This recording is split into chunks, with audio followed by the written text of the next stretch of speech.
So at the time of this video being recorded and uploaded, the Contender Series for 2025 starts tomorrow, and I have compiled 10 of the top prospects on the show that I do believe that you need to watch out for. Now, this doesn't necessarily mean that these are the 10 guys I think are the best on the show. This is a combination of things. These are 10 prospects that I think are either gonna be the next, maybe like Kevin Vallejos, maybe top of the top Jack Della Maddalena type Contender Series guys, which they can make it to the rankings. They can maybe get a title shot one day. And also guys that it could be maybe like the next Hyder or Mill, where they're in the UFC, they're winning most of their fights, but my goodness, they're having a good time and they're putting on good fights while they do that. So this is a combination of guys just in general that I think are either going to really make it or also put on fun fights as well. Maybe even a bit of both. The first fighter I wanted to talk about, of course, is Bison Susukayev. He is fighting on the week 1 card tomorrow. He actually has a pretty tough matchup coming up despite him being a pretty big favorite. And this is in order of the week that they are fighting. I've got one fighter from week 1, a couple from week 2, and we'll kind of work from there.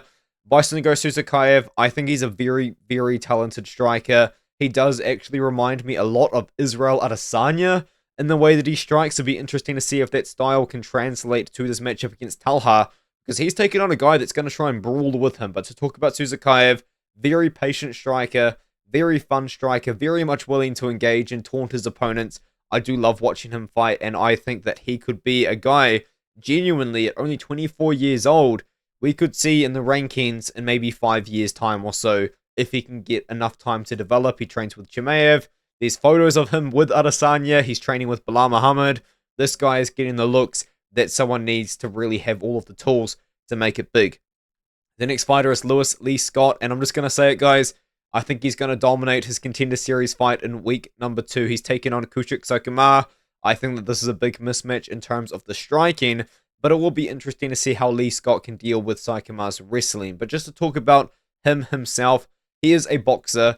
He doesn't really do too much more, I would say, aside from box when it does come down to the MMA game, but his takedown defense is very good. He beats Damate Pena with that takedown defense, and then of course towards the end of the fight, that was 5 rounds, Pena did find more success, but overall the wrestling defense was fantastic, and throughout he's just looked really, really solid as a prospect, and I do think that he is going to dominate his matchup against Sakuma in the Contender Series, and once he gets into the promotion, I think his boxing heavy style could be very fun to watch.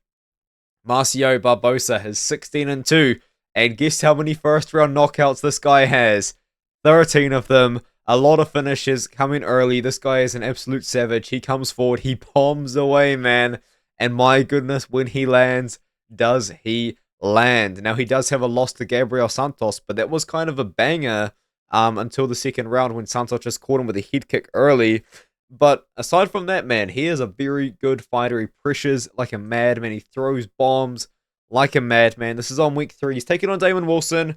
I honestly think that this is a good matchup for Barbosa. Wilson isn't the most dangerous guy on the feet. He seems to be a wrestler, which could give Barbosa some problems. But Barbosa, he's going to finish this fight if he wins in the first round. If he loses, he's probably getting out-wrestled for 3 rounds. But if he can make it into the UFC, fun fights are ahead of us. Ramiro Jimenez is the next guy I want to talk about, and when I talk about fun fights, this is a guy you should be thinking of. He does have a lot of early finishes, but here's an interesting part about his game. When you see someone that's 10-0, and you kind of look on paper, it doesn't really look like he's fought the best guys in the world. He actually has dealt with a lot of adversity in his career. Against Pablo Burgos, he was dropped 3 times in the first round. I think even though he won this fight by first round KO, Nicholas Barner took him down. Tommy Garcia ran into the middle of the octagon as soon as the fight started and tried to take him down. So he has actually had a lot of adversity, even though he's 10-0. And I think that that is a very good thing to see going into a potential UFC matchup against another undefeated fighter, Tommy Kawazi, because Ramiro Jimenez, he has seen that adversity. It's not a guy that's come through and he's just beaten 10 guys with losing records, and now what's he going to look like? We don't know. This is a situation now where he is taking on another guy, in my opinion, who's good. The thing about Kawazi, though, is the only real opponent that I think he's ever really fought is Teo Raleang, and despite him looking really good in that fight, he's just not quite as tested is Jimenez. So it'll be interesting to see how this fight does take place because Kawazi, very dangerous in round number 1. Jimenez has had some bad round number 1s in his career. Tommy McMillan, this guy might be the biggest featherweight I have ever seen. He doesn't look like this anymore. He's definitely growing up a bit more. He's kind of got a lot of tattoos on his chest, on his arms. He's got longer hair now, and it's black. His hair is black. But my goodness, this guy is a dangerous fighter. Now, here's the thing. I will be honest with you guys. I still haven't really seen him tested at all, because if you watch his fights, he's beating everyone in less than 2 minutes. And I will be honest, there's not really all that much you can learn from someone that's beating all of his opponents instantly and just finishing them so quickly. But he does have a wrestling background. He does have very good hands on the feet. In my opinion, he hits hard.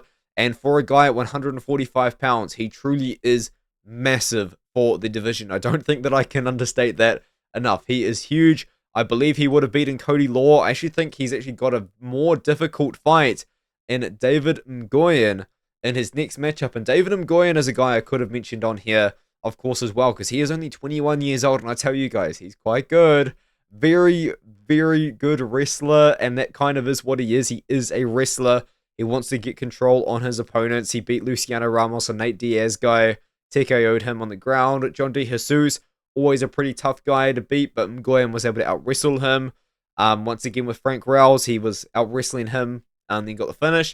So this is an interesting matchup because I actually think that if Tommy McMillan has this fight on the feet, I think that McMillan's the guy that would find the success, because I think that McMillan's long-range tools such as the jab, the leg kick, I think that's what's going to really make things happen. But if Nguyen wants to wrestle with McMillan, admittedly, we haven't seen really any wrestling out of McMillan's game, really at all. I still think that from the moments that I've seen, he's very fast. And that is the one thing that impressed me the most about Bo Nickel, because I'm from New Zealand. Wrestling just isn't really a thing, like, at all.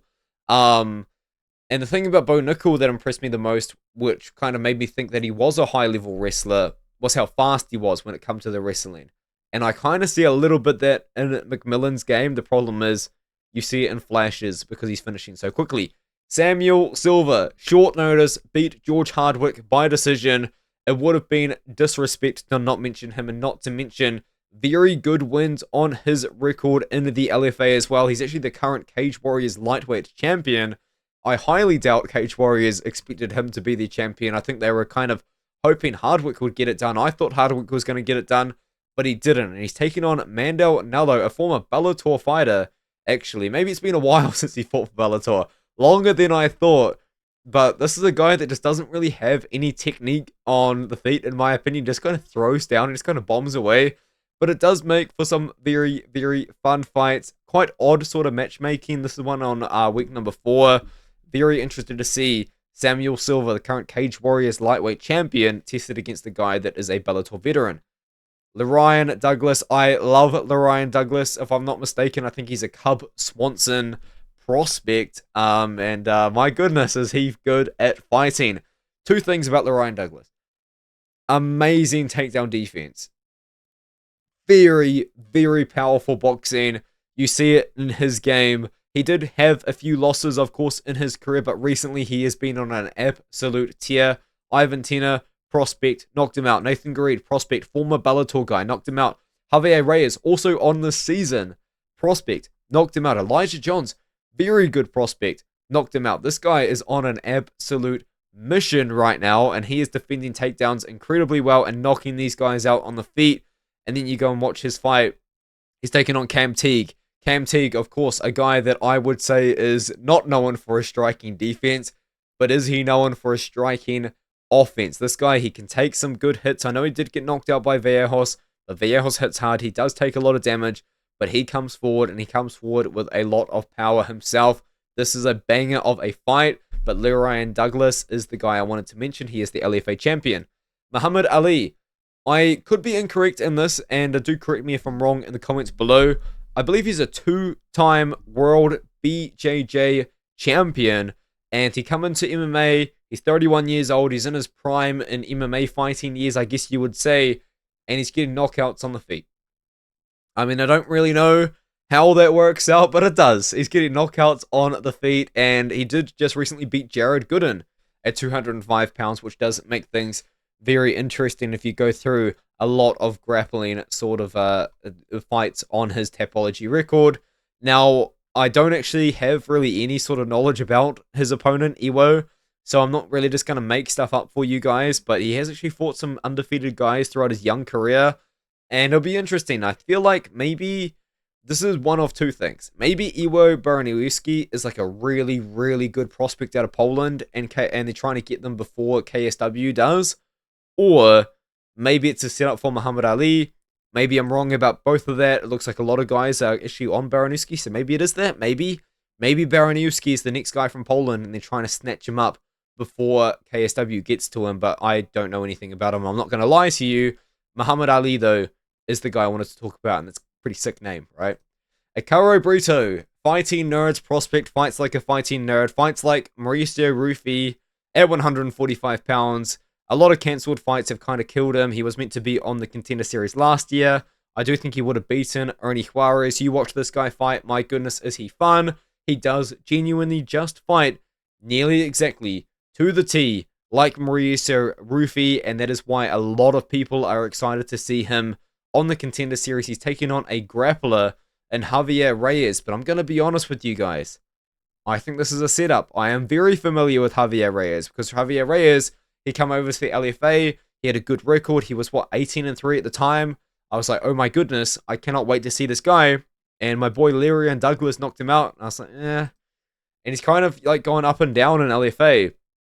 But he is a good grappler, and that's where Brito's going to get tested, but I think that this is a setup for Brito. I genuinely believe that. And we've got another banger to talk about. Week number 9, Murtazali Magomedov from Kyrgyzstan, 9-0 prospect right now, and he is taking on someone that I actually thought that the UFC were going to sign straight up, and I've been actually publicly saying that the UFC should shine this guy up straight up, because he is a PFL prospect.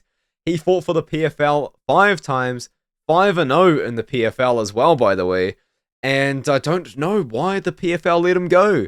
The PFL let him go, and I think the UFC are feeding him to Murtazali Magomedov. Like, look at this. The PFL gave him like some reasonably good matchups, and he won them all, obviously.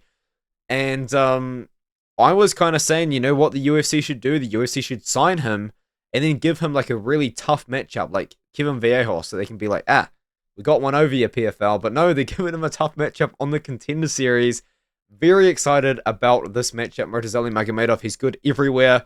Brian Zercher, also pretty good everywhere as well. I've kind of thought that he was quite small for 145, but there's no way this guy is ever going to make 135. No way. So he's definitely stuck at 145 pounds, even if I do believe he's on the smaller side.